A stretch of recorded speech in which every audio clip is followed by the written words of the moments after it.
В това видео ще видите как да настроите часа и датата на Casio G-Shock GN2100C. Часовника разполага с 4 бутона. Горе вляво бутон A, горе вдясно бутон B, долу вляво бутон C, долу вдясно бутон D.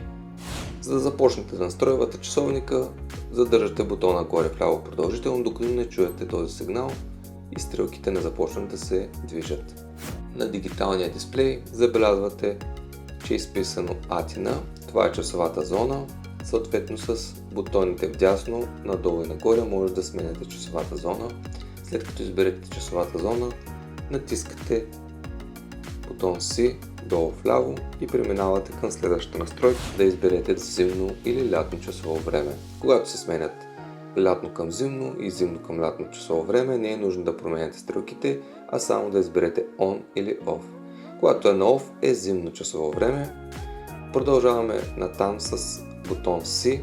Тук ни пита дигиталния дисплей дали да показва 12 или 24 часа. Съответно, отново с десните бутони нагоре и надолу може да променяте показателя да бъде 12 или 24 часов.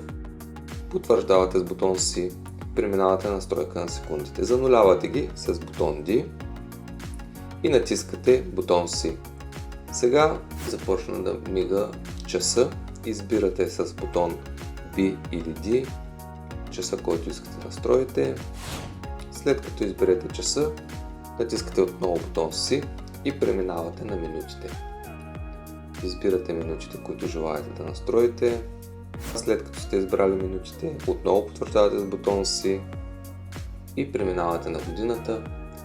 Също с тези бутони вдясно, нагоре, надолу избирате годината. Ако тя е все още 2024, преминавате с бутон C и избирате месеца, който да бъде настроен. Надолу и нагоре променяте месеца. Като изберете месеца, потвърждавате с бутон C, след това настройвате и датата.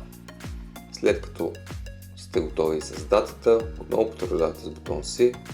Тук, както виждате, може да избирате дали часовника да издава звук или не. След като решите, натискате отново бутон C. Тук настройваме светлината, дали да е за една секунда или за секунда и половина.